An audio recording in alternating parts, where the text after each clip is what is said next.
Hey, Magic fans, welcome back. This is your captain speaking here on Capnclydes MTG, and today I'm off to Gen Con by the time you guys see this video, but I'm definitely going to put a couple videos out to give you guys a little bit of buffer. Let's talk about some news that's been coming up.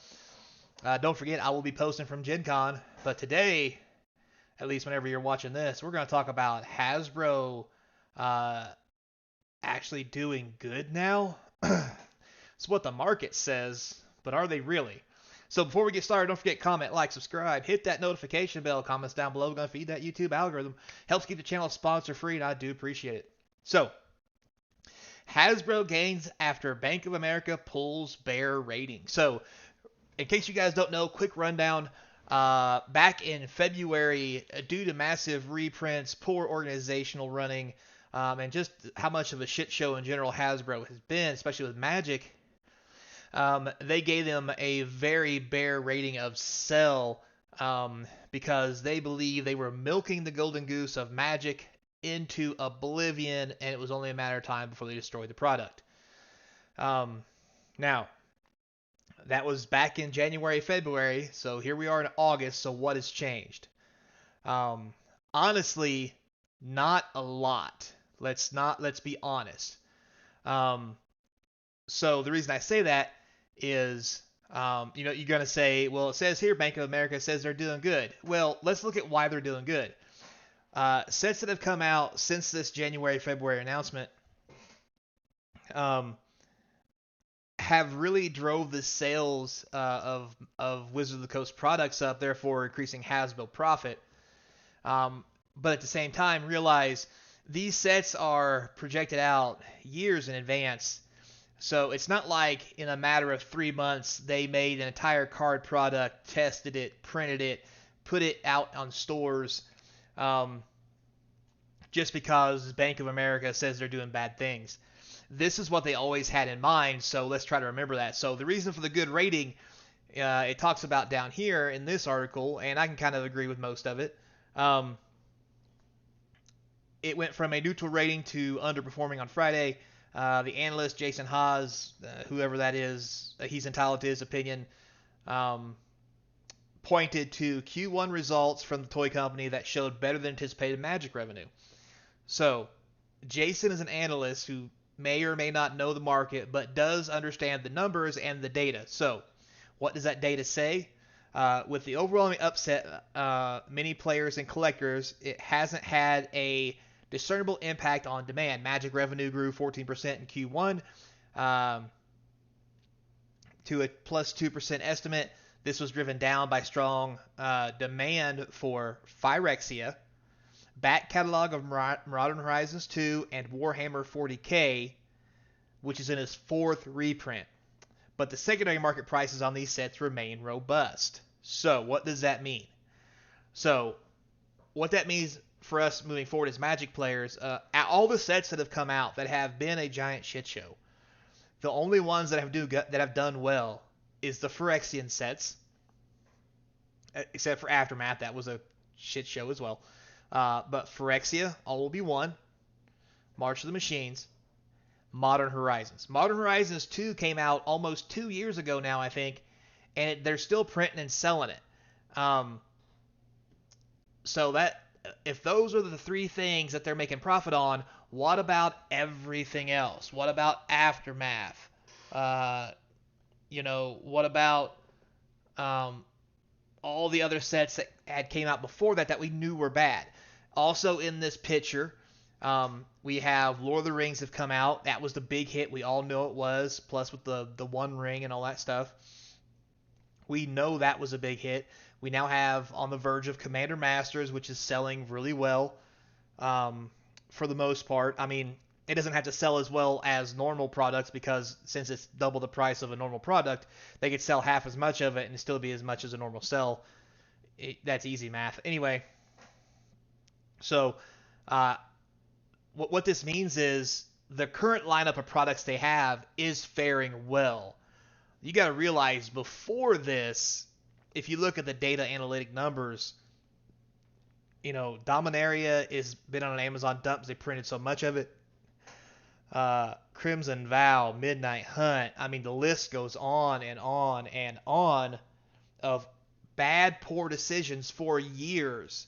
So, because there's an uptick now, doesn't necessarily mean that they're making money. That doesn't mean they're making the people happy, to one stretch of the degree or another. It's hard to discern an entire company based on some good products they've put out when they're only batting 20%.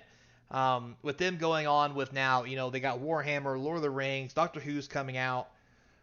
They're tapping into a new market that older players aren't that fond of, so they're getting newer sales from newer players, and that's great. But what about the older players who are leaving the game? Because a lot of those newer players, and hear me out, yeah, they're buying the cards, but they're not buying them to invest. They're not buying them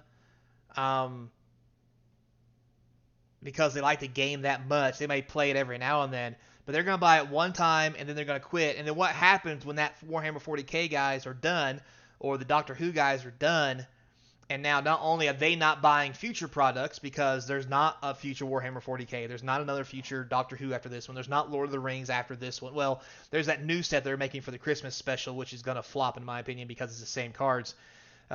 What's going to happen when the people who want those cards have those cards and no longer want to buy the normal sets that come out? Now you have the extra influx that was making up for the people who were dropping out because of what they're doing. So now those people are gone, and the people they normally rely on are now also gone. So I don't think we've seen the end of this. And with that said, don't get me wrong. I love Magic. I want to see Magic succeed. I'm pissed at Wizards of the Coast, and even with that, a lot of that may not even be their fault. It could very well be Hasbro, thumb on the scale, making them do things they don't want to. So it's hard to discern, but in the grand scale of things, responsibility is responsibility, and whether you play or not is completely based on how happy the customer is with your product. So I think we will see them beat estimates. You probably have or probably will. You'll probably see this before Thursday. I think it's when they're announcing their profit margins. They will be seen as beating sales estimate, but most of that will be off of the current product, which is actually pretty good for the last two or three blocks, supported by Modern Horizons, which is almost a 2-year-old product, the latest Phyrexian set, Warhammer 40K, and Lord of the Rings.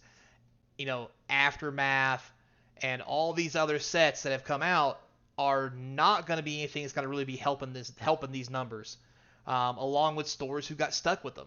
So I think at the end of the day, I don't think Hasbro's going anywhere, and neither is Wizards of the Coast, but I think we're going to be in for a lot of changes when it comes to card collectability, how cards are collected, and what have you. And the reason for that is because they have to do something splashy and new because they're losing their solid player base, and it's becoming a bunch of and when I say casuals, I don't mean Commander players. They're casual players when it comes to the game, but they play often. They don't play like a casual player. A casual player may play 1-2 times a week, an hour here, an hour there, maybe once on the weekends. For me, I'm talking about casual players who are like, ooh, I like this card for my deck, and then they never play the deck again. And matter of fact, that could even be translated into me because I don't go play Magic events anymore, just because the local event ability and the whole reason to go to local events is pretty much been eliminated by Wizards of the Coast. Therefore, I just don't play. So, I do play Arena Online. I do like to go to events. But until they change something, they've lost all the extra money I used to dump into going to those events, along with a lot of other people as well. So, what they refer to as casuals or the Commander players are really propping up the market. God bless them, and they're great people. But there's going to come a point, too, where they're going to be not okay with it as well.